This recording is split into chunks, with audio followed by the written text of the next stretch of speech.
Welcome to the Foreign Policy Review. I'm Dustin Pickering with my co-host CARLO Parcelli and Billy Bob. Today we have Regis Tremblay in Yalta, who is we're going to be discussing some of the broader context and a macro analysis involving the conflict in Ukraine currently going on. And we're going to discuss a little bit more in detail some of the implications for the future of the U.S. Hegemony and so forth. And so let's just jump right into it. Do we have any questions, or do we want to just start off with some commentary? How are we going to do this? Regis, why don't you just dive right in? Absolutely. Sure. Well, stateside, all the talk is on the school shooting in Texas. But on the political side, the geopolitical side, all the talk has been about the Russian special intervention in Ukraine. Everybody's talking about it.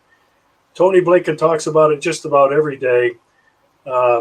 General Mark Milley is saying, this could last a long time, or Russia could end it right now.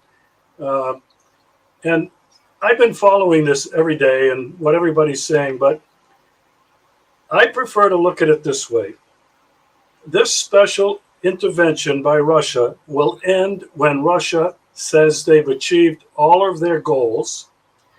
And the first was demilitarization, to stop the genocide going on in the Donbass, where 14,000 people, innocent people, have been killed, and another 34,000 have been wounded, many maimed for life.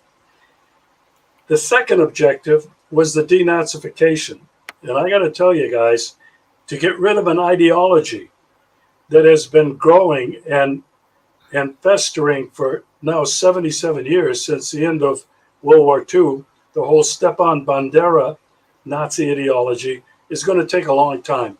So what I would prefer to talk about, and I think it's very important, and this is not to minimize the importance of what's going on in the conflict, what the United States is doing to pour in billions and billions of dollars and high-tech weapons that are really escalating this crisis in terms of Russia's sense of national security.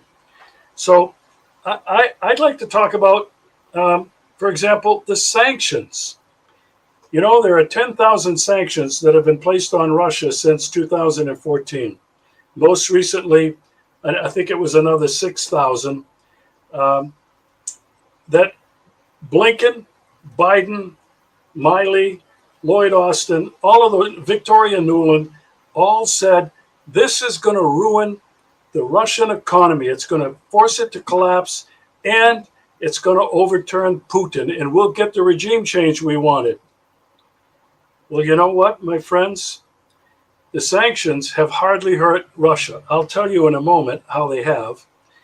But they have had a blowback, boomerang effect on all of Europe, all of the United States. In the United States and Europe, gas prices going through the ceiling, inflation at all-time high and rising, the threat of recession, the threat of depression, food prices out of sight,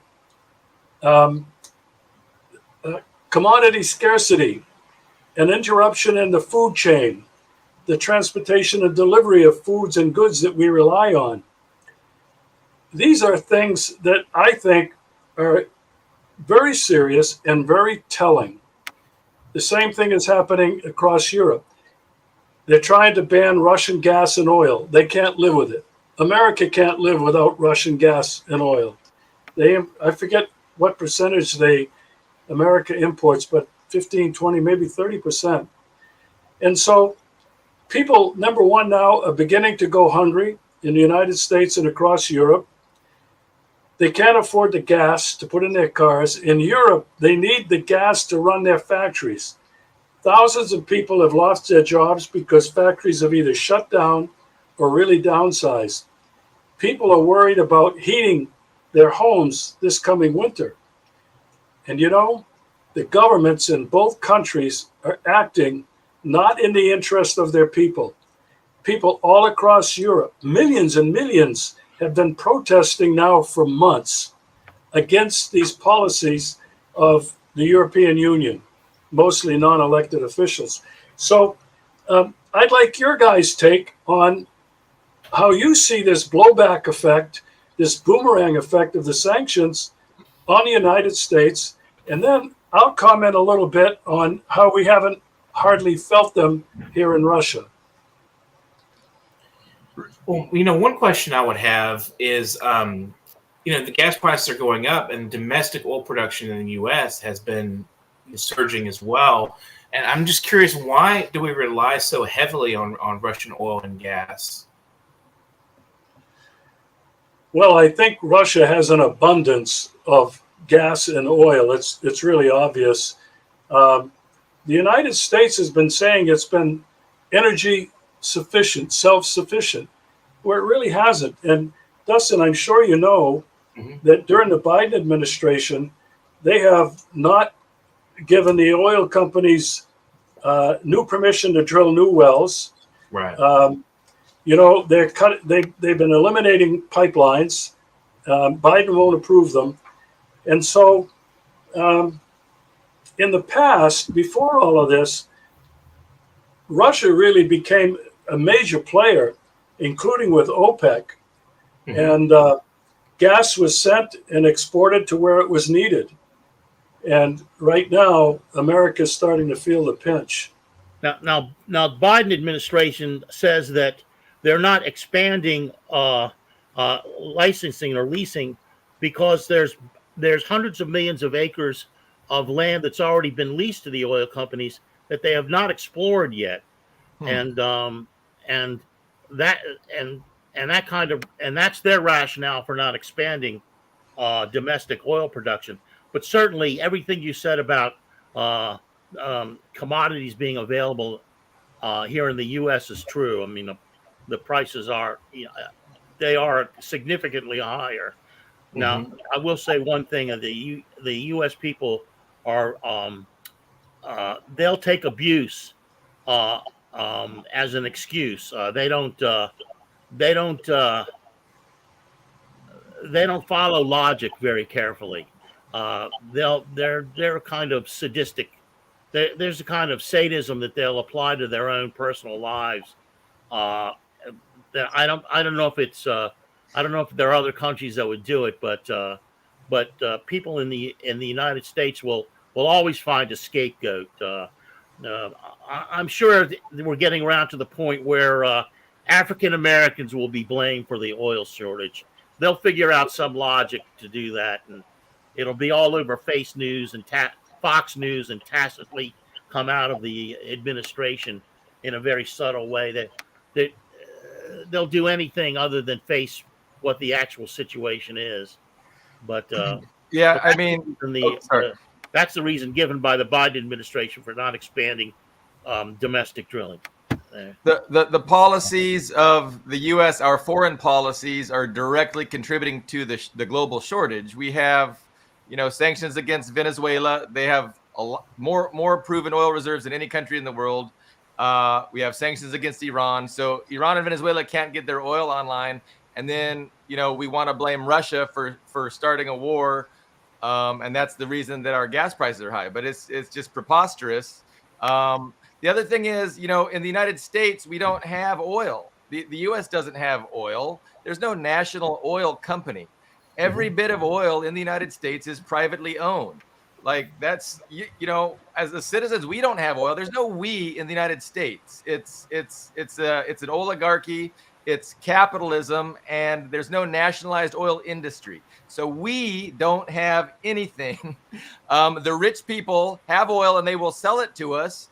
The government has to, of course, give them rights to drill it and exploit it. But it's a global market, and the private oil companies that engage in that global market, just because they take the oil from the United States, doesn't mean they have to sell it to us, and they export it if they can make more money. But the reason oil prices are high is U.S. foreign policy. It's our sanctions against Venezuela. It's our sanctions against Iran, trying to overthrow those governments and using, economic warfare to try and cripple their economies.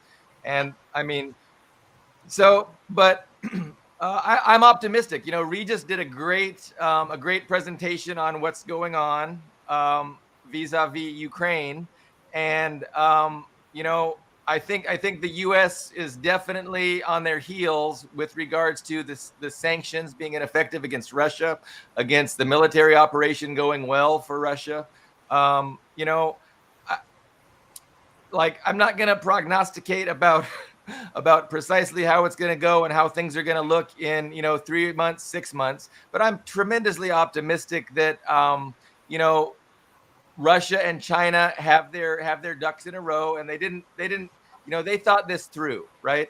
And I just think the West is in a state of decline, and China and Russia are in a state of ascendancy, and there's really not much that the Western powers can do about it, except do their best to manage that decline in a way that doesn't kick off World War III or lead to a huge global economic catastrophe. So I'm optimistic that eventually the reality of the situation will force Western powers to act rationally and in their own best interest. And I think that's what China and Russia are hoping to see. But never bet on the wisdom of the West, because they could be they could do some suicidal, catastrophic things. So what do you have to say on those fronts, Regis? I want to segue to where you're going, Billy Bob, geopolitically, Russia, China, multipolar world. But before that, I want to tell you what the situation is like, the economic and political situation is like in Russia today. Immediately after the last sanctions in late February, early March, food prices and the prices for just about everything in all the shops and stores went up 15 to 20%. The government cracked down and said, if we find anybody who's price gouging, you're out of business. So prices have gone up and they've remained the same. There is no scarcity of anything. The grocery stores, which I don't shop in, but I went in recently just to see, the shelves are packed. The stores are full of people. We shop in the markets.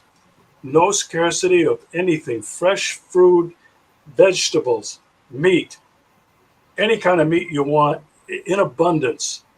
And the prices are very affordable. So that has not affected the country very much. In terms of the morale of the people, I'll tell you, I saw it in Moscow, extremely high, positive, and united. Everywhere I go, people are in a good mood.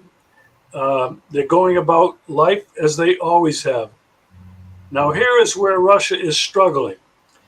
They're struggling in terms of their bank, the international money systems attempting to cut them out. But they have been preparing for this now for 8 to 10 years. They've seen this coming. And so Russia is very well prepared to sustain the economic difficulties that have been placed upon them. Now, to segue to where Billy Bob was going, Russia and China have been forced into, they don't call it an alliance, they call it relationships that are even stronger than an alliance. In every area, in the economy, they're trading in their own dollar, in their own rubles and the yuan. They're connected politically, obviously. They're connected technologically, advanced technology, including space, and they're connected militarily. They've been doing joint military operations together, and this is a message to the rest of the world. Now, in terms of the economy, not many people are talking about the emergence or the ascendancy, as Billy Bob said, of Asia. Not many people are talking about it. I don't even know if it's part of American foreign policy, if they have it on their radar. I mean, the Victoria Nuland's And that whole crowd is so focused on Russia that they can't see what's happening in the rest of the world. They keep thinking that China is the enemy. And, they're raising tensions and threatening China. But this is what's going on. China, Russia, India, Pakistan, Iran, Central and South America, Africa, and a host of other countries are now coming closer and closer together and want to get in on what they see is this new multipolar vision of China and Russia. It's a vision where every state is considered sovereign and equal. It is not about power politics or war. It's about diplomacy, a strict adherence to international law and the UN Charter. Who wouldn't be for that without the United States meddling and corrupting the whole situation? So what I see, and others see as well, this is not an original idea, I see the United States collective West empire in decline, serious decline, and they're not aware of how serious this is, and the only response they have is military threats and war. I don't know, your thoughts on this, gentlemen? Well, you certainly say when you come to Africa, the Chinese, to a large extent, I mean, they built the Grand Renaissance Dam in Ethiopia, and the U.S. has basically declared war on Ethiopia because they couldn't have their puppet regime remain in power. So, what can be more clear than that? We discussed Mali earlier, I think, before we went on camera. The people in Mali threw the French out and embraced the Russians when they came in. So, China plans a rail system across the Sahel, and the United States launches a series of coups across the Sahel. So one is obviously destructive, and the other is constructive. Nothing could be clearer to me. So, what? Anybody else have any thoughts on that? Well, I was reading some news last night, and there was a headline on the MSN.com. It was about Jamie Dimon. He's the CEO of Citigroup. So he was at a conference, and he was just saying that the U.S. should brace for an economic hurricane. That was his words, warning his investors and people that listen to him. So you got to kind of take that seriously, and it's totally believable that with the tremendous increase in commodity prices, that's going to have a major catastrophic effect globally that we haven't seen yet. Like we're sitting here at the calm before the storm, but eventually these things are all going to manifest themselves in a terrible way. So, it's hard to know for certain. There's always somebody preaching doom and gloom for the past 50 years. You can see that people have said there's an economic hurricane right around the corner, and there's going to be global collapse. But I think there's reason to take his words more seriously right now. Time will tell. Well, anecdotally, I'll just be brief about this, but anecdotally, we the food store we rely on here, closest to our house. Now, I will preface this: we live in a neighborhood with predominantly people of color. We can't get whole chickens there. We've been out of bread a couple of times, and it's for people who don't have a lot of money, you adapt, but the shortages are real. When you have to spend $1,100 on diesel fuel to fuel your truck, you can't make a profit running those trucks. So the supply chain, which began, of course, with COVID, is now spilling over into this idiotic foreign policy.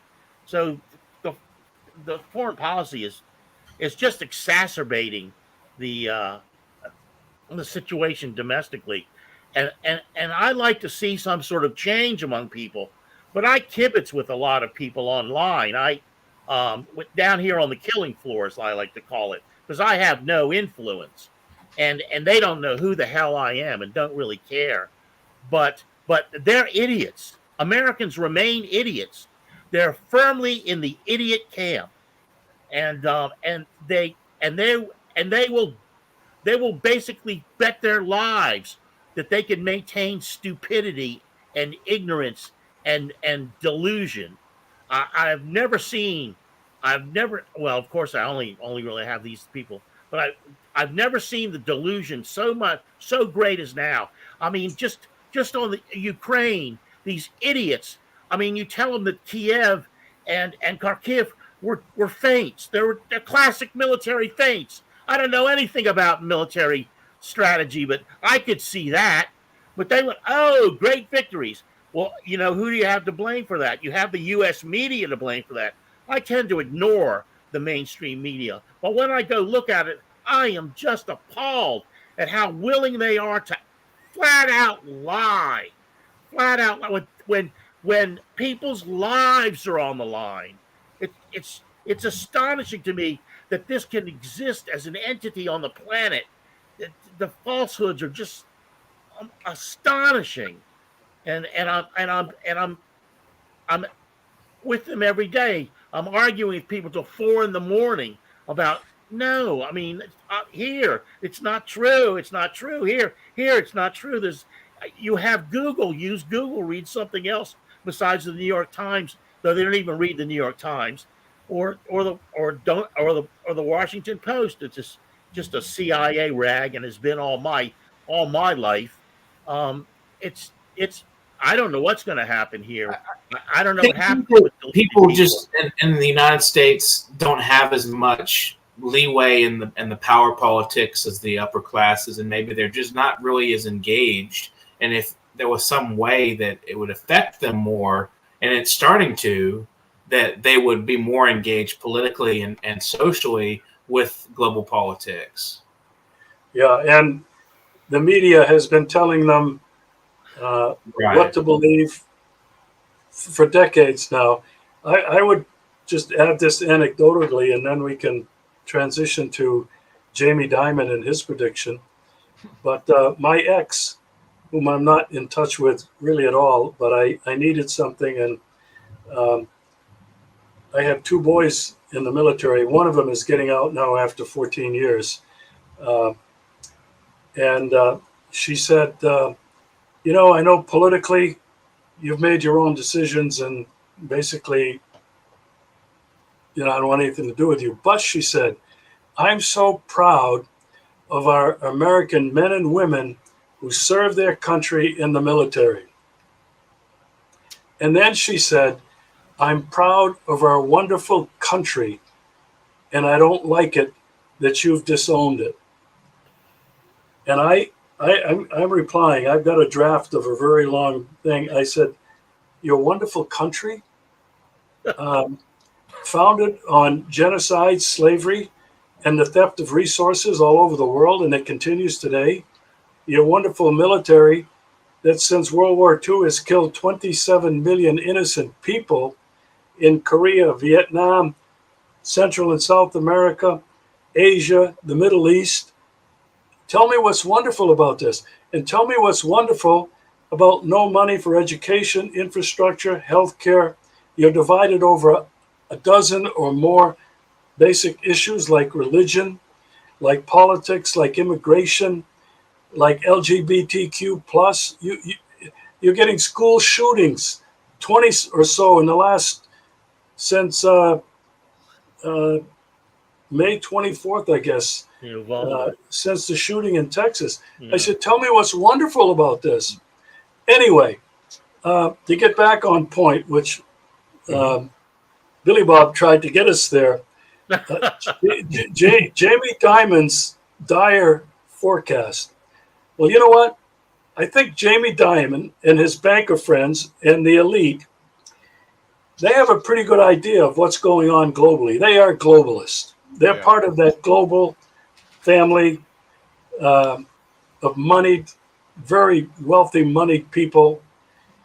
And this is what I know they see coming, not just in what is happening now economically across the United States and Europe, but they see Russia, China, India, and get this, Russia and Iran and China are now dealing directly with each other and trading with their own currencies. They can see that the dumping of the dollar is close at hand. The Shanghai Cooperation Organization, known as the SCO, which unites at the same table key Eurasian partners of China, Russia, India, Pakistan, Kazakhstan, Iran, and others. They are finding ways to do away with the International Money Fund, SWIFT, and the World Bank. They are active and have been actively working at this. They're working at integrating their financial systems, and they're creating greater strategic military, security, strategic alliances, as well as political and economic. I am convinced that people like Jamie Dimon and others globally, the super uber rich, I think they can see what's going on. Yeah, you know, that's great analysis. I think you know, for a long time the Western population has been, you know, placated and pacified, and we've been a constraining force on the ruling Western elite. So the ruling Western elite, you know, they want to make sure that the imperial citizens, us, are not, you know, angry. And so, you know, so they're able to do all their wars abroad. They maintain their empire, and they trickle enough down to the working class of the West so that we're not, you know, feeling angry and revolutionary. But I think that, you know, that constraining force where they feel a need to make sure that the working class are happy, like once the elites themselves feel threatened, I don't think they're gonna really feel a need to keep us so happy anymore. And that's when you have these paradigm shifts, and that's when, you know, you see these other forces, these dark forces arise in society. And so, you know, I'm just, you know, for a long time, I know that they need to keep us happy, and I'm just not sure that going forward they're going to feel that need to keep placating us and keeping us happy. And there might be some pain, and then, you know, of course, they're going to use their media to try and direct that pain and anger felt by the working class into bad places, not against them where it should be, but, you know, against minority groups, against you know, other working class people. And Right. I mean, that's, you know, that's the game that they have done historically when there's big paradigm shifts, you know. I'd like to ask Regis a question, though. Go ahead. Okay, let's accept your analysis of Jamie Dimon and the oligarchic Wall Street class. What's their next move? Are they just going to like put on Maoist caps one night and march over to Beijing and talk with Xi, or what's in their future? Well, I don't have a crystal ball, but, you know, the reports coming from the World Economic Forum in Davos, Switzerland, that I don't know if it's still going on, but it has been going on in the last week or so. You know, they're still believing in a one world government, a new world order where we won't have anything but we'll be happy, and they'll get rid of 1 billion or more people, 7 billion or more people, and they'll be happy. However, I've been reading reports of some of the conversations that they've been having, and some of them are very worried that it isn't working out so well in their favor because of the things we've just been talking about. They do not have control of Russia and China. Russia didn't send anybody to World Economic Forum, and I'm not sure about China, but Xi certainly didn't go. They can see what's happening, these people. And I have described this as an epic battle for the control of the future order of the world and maybe survival of humanity between that group in Davos, Klaus Schwab's group of little generals, versus the Russia, China, and dozens of other countries' vision of a unipolar world, which is diametrically opposed to everything they stand for. And Billy Bob mentioned, I don't know if it was in the beginning, before the show started, or right at the beginning, he said something like, and I'll paraphrase, will these crazed globalists do something suicidal? I made a film, it's called 30 Seconds to Midnight. The premise was there are only two existential threats to life on the planet: climate change or environmental degradation, whatever you want to call it, and nuclear war between Russia and China. And I said it, and that's the reason I came to Russia back in 2015 and 16. Will these crazed neocons, or whatever you want to call them, recognizing they've lost this epic battle for control of the world, take the whole world down with them in a nuclear Armageddon? And you know, gentlemen, I'm not sure that there's some Dr. Strangelove in the United States or somewhere else that's ready to push the button to launch. But what I am afraid of, and I've done several shows on this with some experts from Russia and from the United States, the danger of a nuclear exchange will more likely happen because of an accident, an error, or a misjudgment. This is what some people are talking about now. They're afraid that this conflict in Ukraine will escalate into a nuclear war. Americans have said it. The Russians pretty much are preparing for that. They've given plenty of advance warning to the United States that they're ready, and that this will not end good for anybody. So I think these are some really serious things that are going on. And I think that this is where we're at geopolitically, this epic battle for control of the future between these two paradigms or two ideologies. Well, certainly, there have been a number of papers. We're going to take a brief break, but we'll come right back sorry, with this sorry. exact line of thinking as soon as we get back from the break. Okay. So thank you guys for joining us today, and subscribe to our channel while you're watching this wonderful commercial. Thank you. Are you curious about financial literacy? Then take a look at Professor Anthony Rivecchio's new program on Parrot TV. It's called Financial Focus University. This is an excellent program to learn about questions related to your own finances post-COVID, if how you can manage your money, how you can work with your tax situation. And this is an excellent and informative discussion of financial literacy. With Professor Anthony Rivecchio, your financial problems will be solved at Parrot TV with Financial Focus University.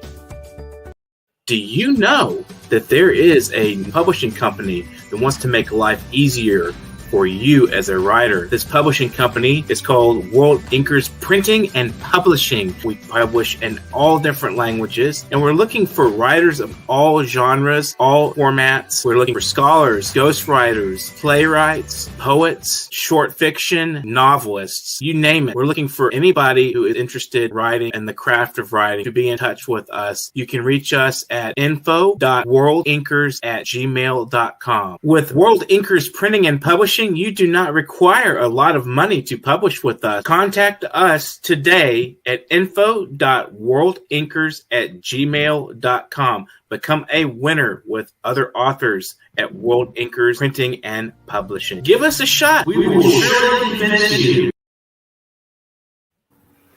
We're back with the Foreign Policy Review, and we're talking with Regis Tremblay about the New World Order and challenges to Western hegemony. Carlo, I believe you had a thought. And yeah, I was just going to support what Regis said. Obviously, think tanks here in the belt around the Beltway and elsewhere Like the Rand Corporation, the Hudson Institute have published a number of papers on survivability of the. I mean, they've renewed the Herman Kahn. It's just Herman Kahn's on nuclear war all over again. And well, 30 million Americans could survive after the exchange. 300 million are dead. 30 million would still be alive. You're right; they're quite insane. And I know at a certain level, these people certainly believe in an exchange, a nuclear exchange, and have been after it since what they're Lily calling the Great Reset. Is that a lot of adaptive notions that they're trying to push in order to adapt to what they see maybe as a future challenge to the Western hegemony, and trying to adapt a sort of socialistic approach to politics and to society as maybe like an adaptive measure? What do you think, Regis? Well, first of all, nobody is going to survive a nuclear exchange. Nobody. Between the United States and Russia, they have a combined total of over 9,000 missiles. Each side has their so-called missile defense systems that will be able to take out a few, but not all, of incoming missiles. It's only going to take a few missiles to completely obliterate everybody in the United States, everybody in Russia. And, there are 7 nuclear-armed countries. Are they just going to sit around and watch this? There's no way that anybody in the world is going to survive a nuclear exchange. The lucky ones are those who will die immediately, and those that don't die immediately are going to have a terrible death. There are some of these crazed people in the United States and around the world that think they've got their bunkers, their underground cities, and they'll be able to ride it out and then create a new world, a new version of Homo sapiens. But you know what? After such a nuclear exchange, the shelf life of nuclear radiation is 10,000 years. Good luck with that idea of holding up in those tunnels for 10,000 years. Yeah. It's a really unthinkable result. And, I want to just point out that it's totally unnecessary, right? Like what is driving this? Why are we getting so close to having these discussions and this kind of thing? I mean, it's ultimately the West's desire, the allies from World War II, Europe, Western Europe and the US, their desire to maintain their global hegemony in the face of a rising China and a rising Russia. And they just can't bear to allow, using trade and economics and non-violent means, which is what China and Russia are doing to develop their societies and displace Western hegemony. They can't deal with that. And so, they're devising strategies to maintain their stranglehold over, the economic situation, the informational situation, and the military situation on the planet. It would be nice if they just reset. What they call the Great Reset, when they're, what they call the Great Reset, post-COVID's measures to sort of prevent, the effects of new pandemics coming up or whatever their alliances with that, and they're, sort of quasi-socialistic measures that a lot of people are concerned about, and they want to implement on the American society. I don't know if you've heard of that. There's definitely a group within the the Western ruling class elite that has these ideas, and they've put forth this Great Reset. It's the big tech industries, certain bankers. It's a subset within the ruling Western elite. It's not all of them. Right. You have an anti-globalist subset, that like Trump, and then you have, the globalists that seem to be more powerful. And the Great Reset was kind of their thing. I think that might have gone out the window, like you said, with all that's taking place. I think that's on a back burner. But they definitely have a vision. They have an agenda of what they would like to see happen, which I think they've referred to as the Great Reset. But I think that's on temporary hold, it seems. Right. Well, while other things are I've going. also heard that Russia has prepared, as we were talking about preparing for the possible nuclear war. That there was some articles that were circulating, I mean, many years ago about Russian government preparing people for a possible nuclear threat. On like the Dredge Report and places like that. A lot of the conservative media was covering stuff like that, maybe 5-7 years ago. So I think that it's definitely possible. There was an article that came out, I don't know, it might have been 3 or 4 years ago, that said that Putin and the Russian government were practicing nuclear attack drills, and they were putting tens of thousands of people in the major cities into bomb shelters. Well, I asked one of my Russian friends, 2 of them actually, one in Moscow and one in St. Petersburg, have there been drills where tens of thousands of people are going into these bomb shelters? They both laughed at me like I was crazy. And they said, you Americans are crazy. There's no such thing. Business was not interrupted. Nobody is even talking about this. So what the Russians have been prepared for, because Putin has made several public speeches in his State of the Union address as well, that Russia has hypersonic missiles, advanced technology that the U.S. has no defense for. They cannot be tracked. They can change their trajectory. They can go from east to west, north to south, unable to be tracked, and they contain multiple warheads. That was a big warning to the United States. The other thing that has just come out, and the Russian people are beginning to be aware of it, Russia has submarines, nuclear-armed submarines in all the world's major ocean, Atlantic and Pacific for sure.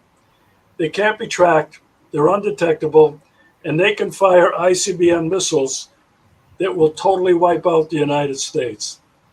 So the Russian people are hearing these things, that Russia is prepared, and Putin has issued the warning, to the United States. If Russia is attacked, you will regret what you just did. And we will be saints in heaven, and you'll be somewhere else. Paraphrasing what he said. So, we should be advocating that our government stands down, changes their aggressive imperialist policies, and pursues a policy of peace through mutual prosperity. I mean, that's what our government should be doing. That is in the national interest of our country. But again, that's where the class analysis comes in. It's like our country is comprised of a rich, wealthy oligarch elite who basically run the country and all of the institutions. And then there's us, the working class. Our interests are not the same.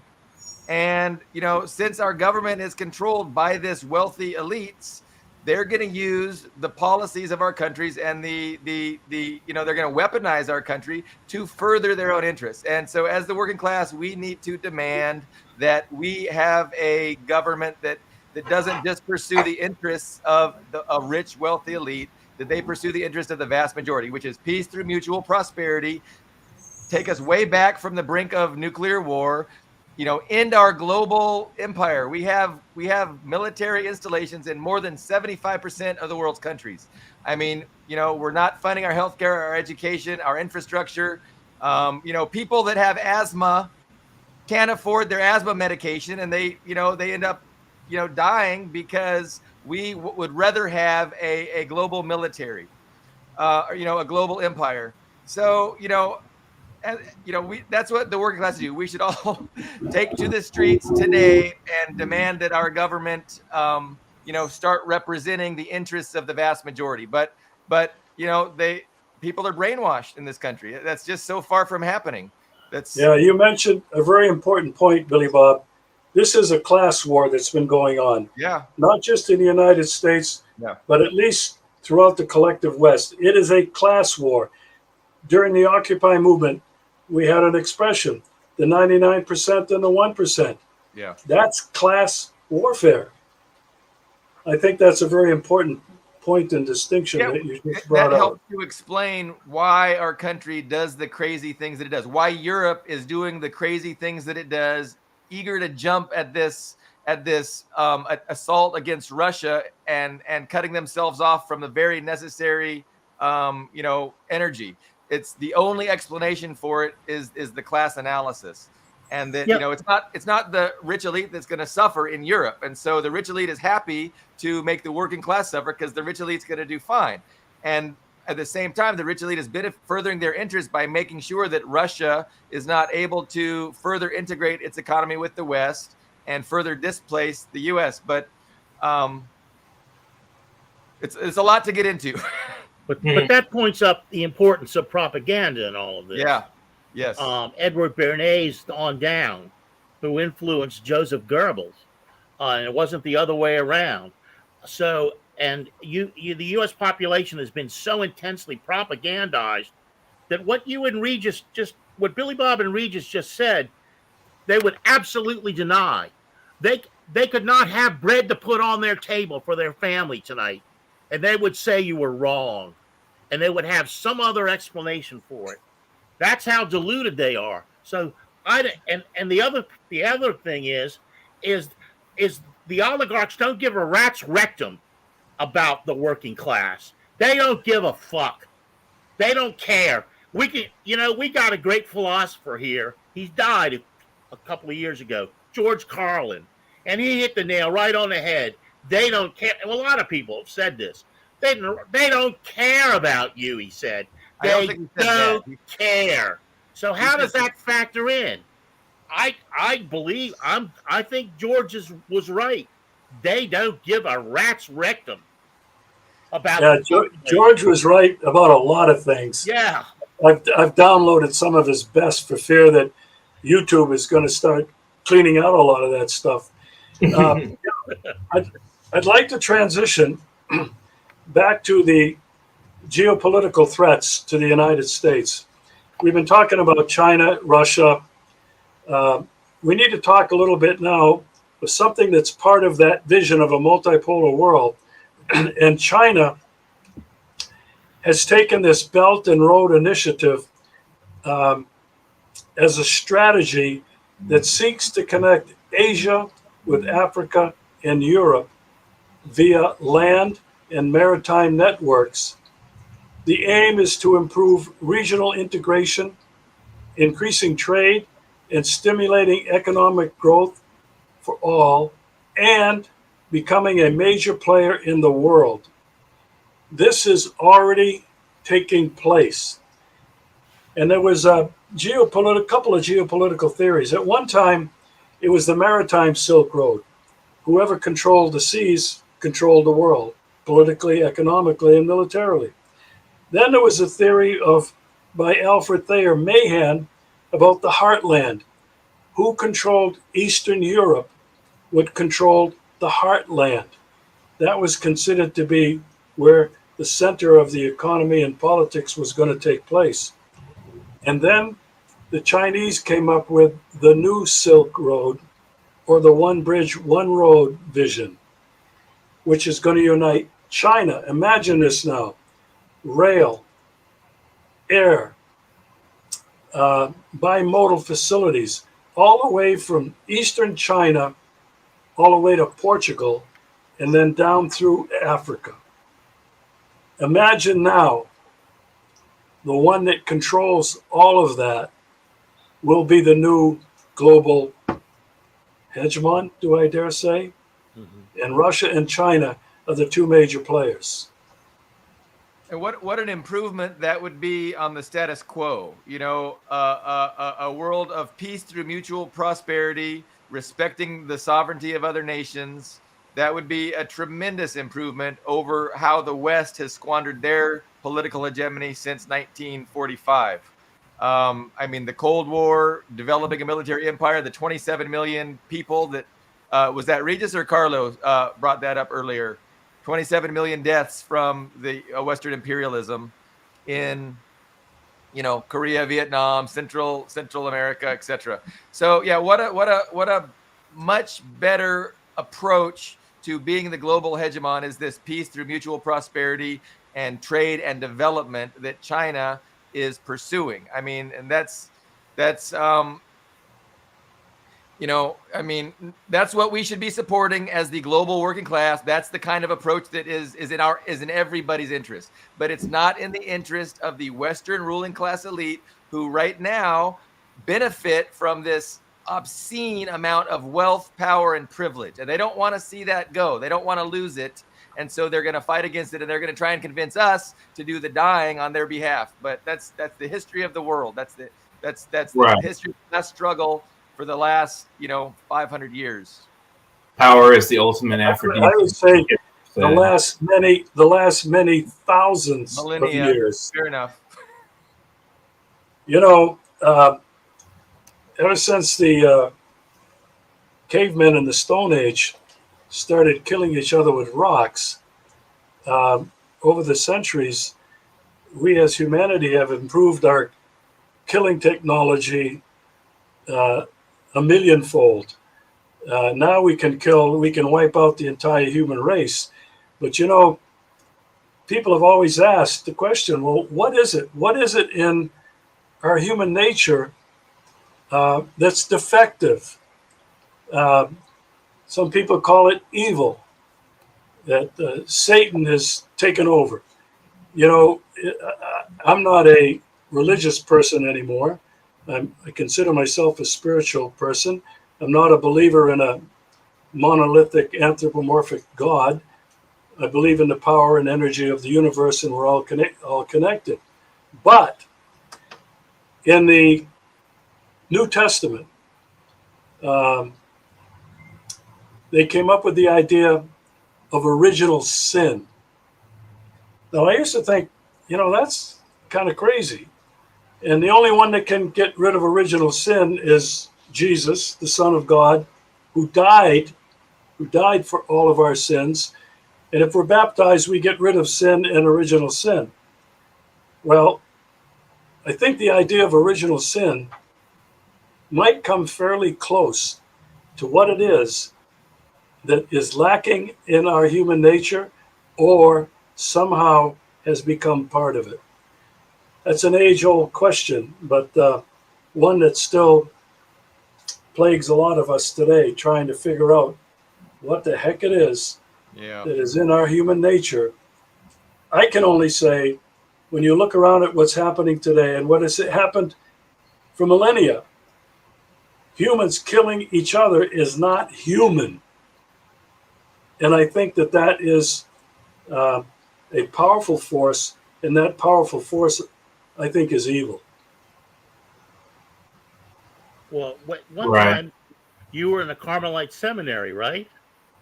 That's discussion for another time, I guess. But no, I don't hide it. Not only in the Carmelite seminary, I was a Carmelite priest. Oh. I studied in Rome, and I was a priest back in the United States for 14 years. You have had a rather stellar history as an activist too. There's been a lot up on you. There's been a lot of chapters in my book, my story. Yeah, definitely. I want to say, though, too, in response to your comments, that I think the class nature of the government, right? I think if we had a government, a working class government of, by, and for the people, they would be using the institutions and the media to help develop people's appreciation of community and appreciation of humanity. I think when you have a capitalist class government in power, controlling the media, controlling all the institutions, I think they kind of make people worse, in that they promote this antagonism between people, this economic competition, and I think it results in this experiment that we've had since 1945 of just straight up ruling class propaganda, has resulted in the mass shootings and all the crazy anomalies that we see in this society, that is only seen in this society.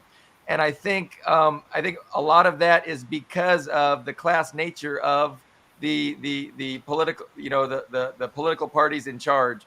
And I think society and people's psyches and people's perceptions and their behavior could be improved tremendously if you had a political hegemon that cared about, facilitating peace and wasn't looking to divide the working class among itself and hitting these wedge issues and just making people ignorant and brainwashed. Because I think that's what they want to do. That's in their interest.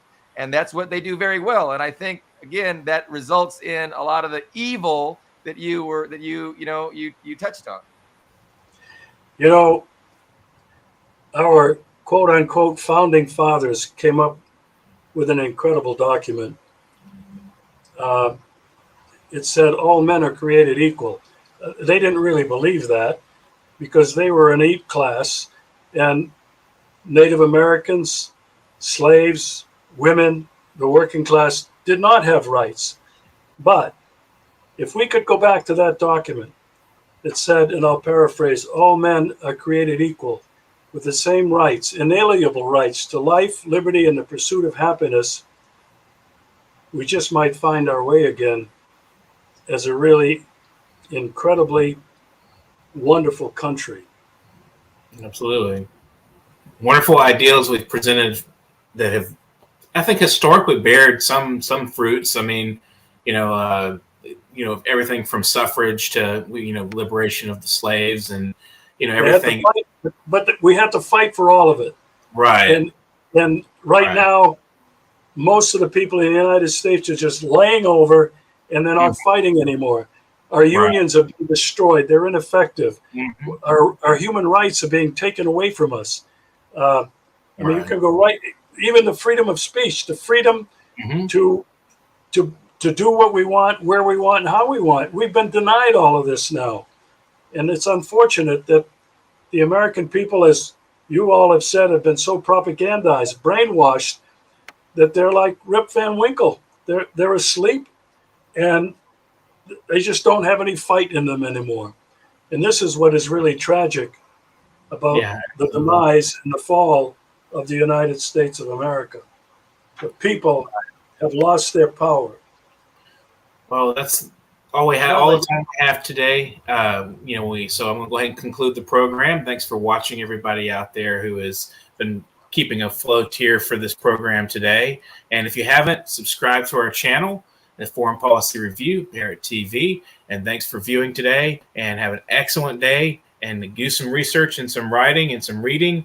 And just think about these things. I mean, consider them. Don't just discard the ideas. Just consider what we're saying and spread the word. Thanks for watching today. Do you know that there is a publishing company that wants to make life easier for you as a writer? This publishing company is called World Inkers Printing and Publishing. We publish in all different languages, and we're looking for writers of all genres, all formats. We're looking for scholars, ghostwriters, playwrights, poets, short fiction, novelists, you name it. We're looking for anybody who is interested in writing and the craft of writing to be in touch with us. You can reach us at info.worldinkers@gmail.com. With World Inkers Printing and Publishing, you do not require a lot of money to publish with us. Contact us today at info.worldinkers@gmail.com. Become a winner with other authors at World Inkers Printing and Publishing. Give us a shot. We will surely finish you.